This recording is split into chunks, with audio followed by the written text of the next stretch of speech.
You like checklists? I know I do. When I read the book, The Checklist Manifesto, kind of this light bulb came on because I've always been a very detailed, organized person. But this book really took it to the next level.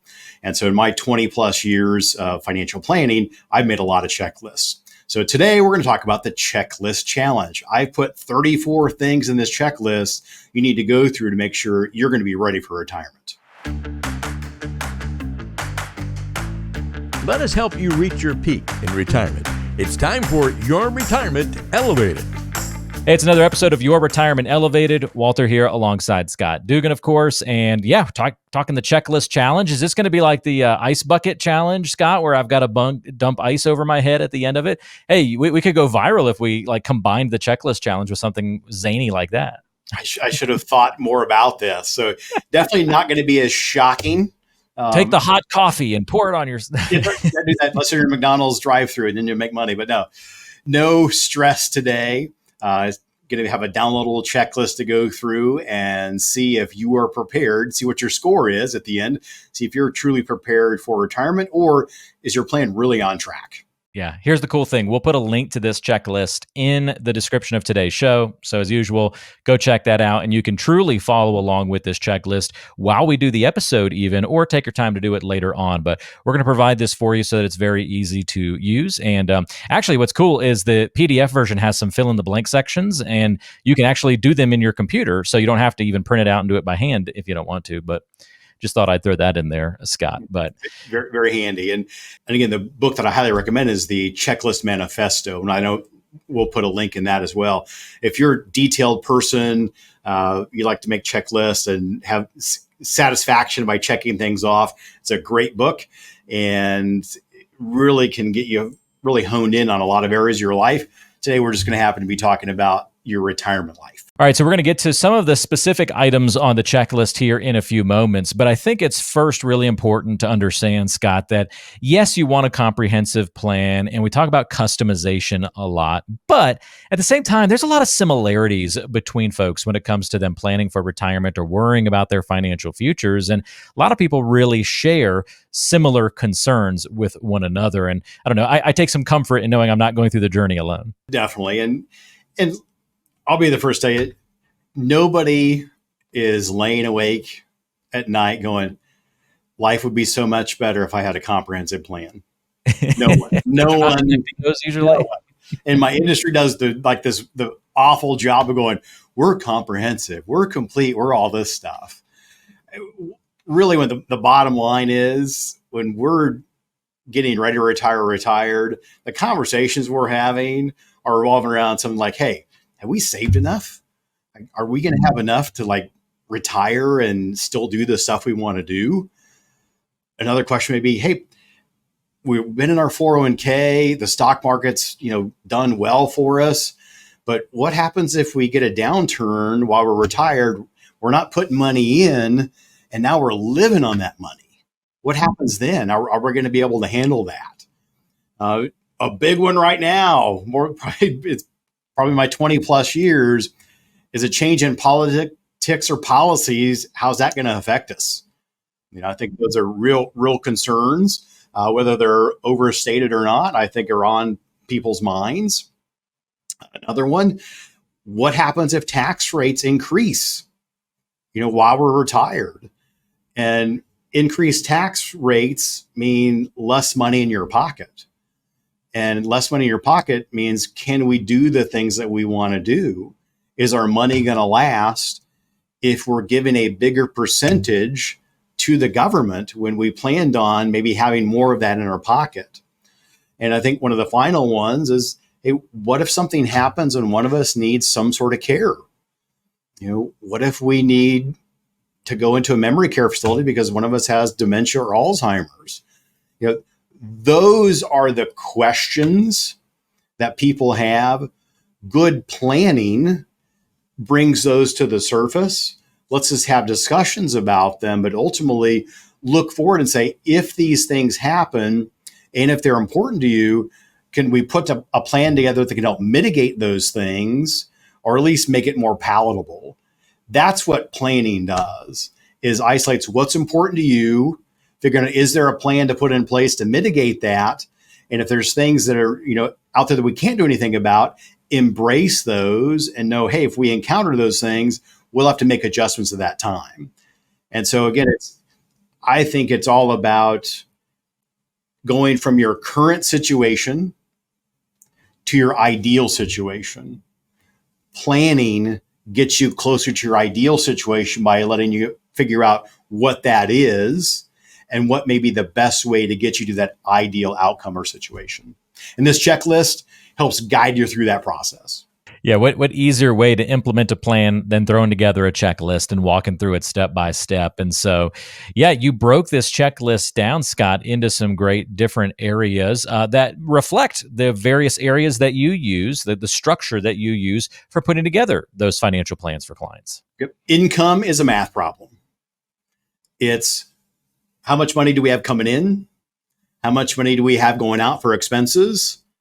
Do those match up? If there's a gap, you got to pull from your savings. You got to work a part-time job. You got to find money from somewhere.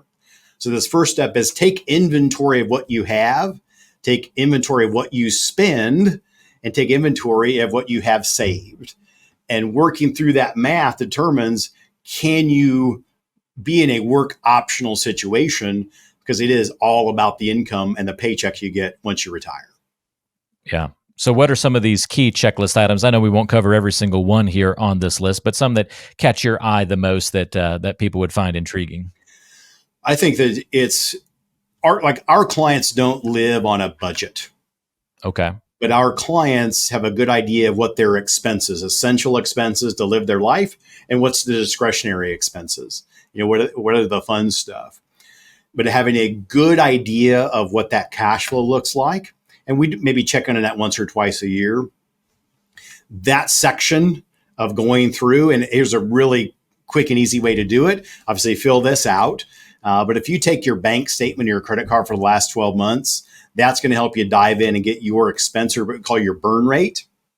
And that's a key component of a good, solid financial plan, at least a good start to it. Is your retirement journey truly tailored to your needs? In his book, Exceptional Retirement, Tools and Strategies for Retiring on Your Own Terms, Scott Dugan addresses the crucial questions all retirees ask. Discover the power of a clear financial decision-making process that can prevent major retirement mistakes and unlock exceptional opportunities. In the book, Scott outlines 4 essential questions that guide retirees towards successful outcomes. Don't miss out on key insights that could define your future. Available now on Amazon. Click the link in the description of this episode to get your copy of Exceptional Retirement. That burn rate usually surprises people, doesn't it?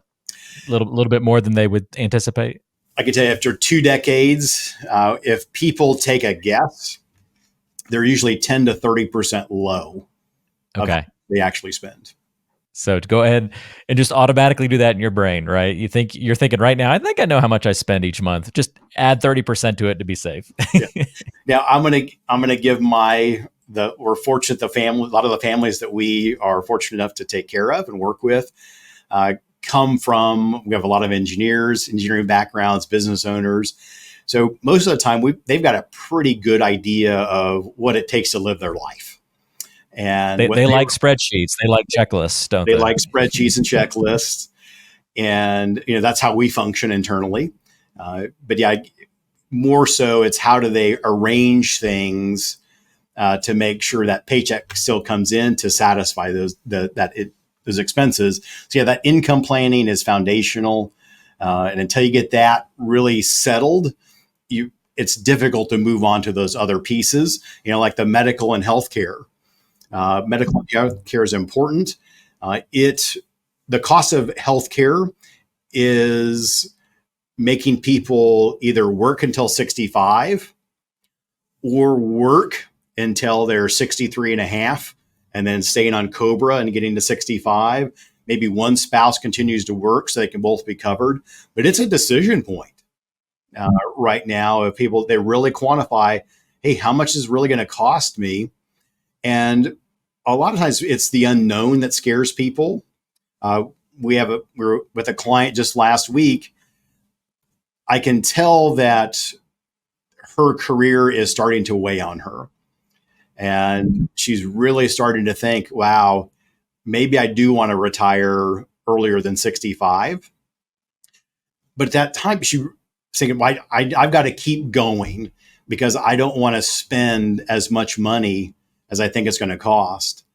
But Walter, we started breaking down the numbers, and the fact that she has an HSA account she's been saving and putting money in over years, she's already got enough money saved where she could retire today, pay for her health care out of her HSA. She may need to go onto the exchange for about 6 months until she's 65, but she's got enough money to do it. And she's very, very astute folks, very detailed in their work, but the numbers, it just clicked for them. And so, again, it's just going through this process, being methodical, removing the emotion, and we go through this checklist for our clients. That's what I think the light bulb came on and said, you know what? Maybe I could retire earlier than I think. So hopefully it's a good positive outcome for them. And that's a good point. When I was going through looking at this checklist before we started talking about it today, Scott, I found myself not being able to move on from one checklist point to the next. And that's not the way to do it, right? Go through the whole thing, see how many of these boxes you can check and get a full picture of kind of that preparedness. I think that's sort of the idea here, right? Is just, all right, well, how many of these unknowns do I have some answers for? And see which areas you're weakest in or where you have the most kind of empty check marks, and you'll really know where you need to start focusing on when you have that conversation with your advisor. It really allows you to prioritize. And what I talk a lot about, we need to do things that move the needle. And so let's focus on the things that move the needle out of the gate, prioritize those, get that foundation built, and then move on to the next step. But again, you got to be methodical. And that's what that, advanced financial planning, risk management, tax efficiency. It's really about in those 5 areas, get the income plan solid. Then you move on to the investments, because the investments are the engine that drive the income that you need for retirement. So once you know what you need, then you can look at the investment section and say, all right, how do I need to arrange these to deliver the income? And once we've got that settled, then we look at, well, how do we minimize taxes? What are the moves that we can do now and in the future to make sure we keep more of that money in our pocket? Right? And then look at risk management. How do we protect this plan that we put together? Under that's your health insurance. That's making sure that you've got an umbrella policy for P&C. Do you have everything dialed in on your homeowner's insurance? Your car insurance. Are all those things maximized? And then that final piece, that number 5, is that estate planning, making sure all of our documents are in order, and that those documents are a set of directions that help manage that plan while you're here, manage planning when you're incapacitated, but ultimately, how do you want your affairs dealt with for your beneficiaries?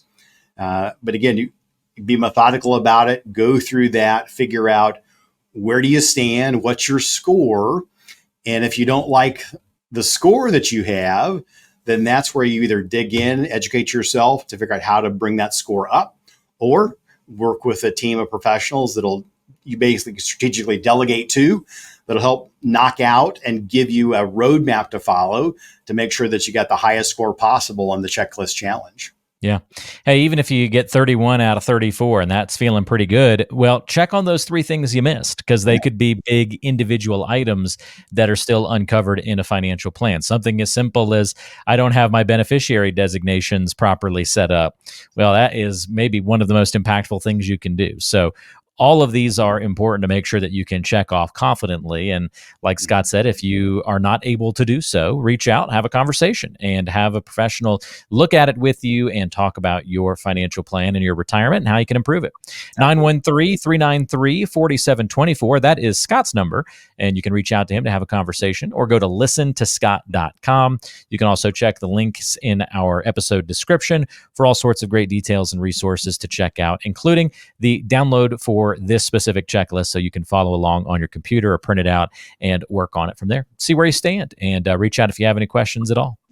Scott, great breakdown of this checklist. Appreciate you sharing this resource with us as well, and glad you enjoyed the book. We'll link to that in the description as well, and we'll catch up with you again next week. Looking forward to it. Thanks, Walter. See everybody next time right back here on Your Retirement Elevated. Thanks for listening and watching. Don't forget to subscribe if you like today's video and help other people find it.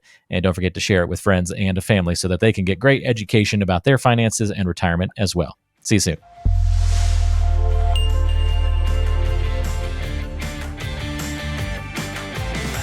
Investment advisory services offered through Elevated Capital Advisors, LLC, an SEC-registered investment advisor.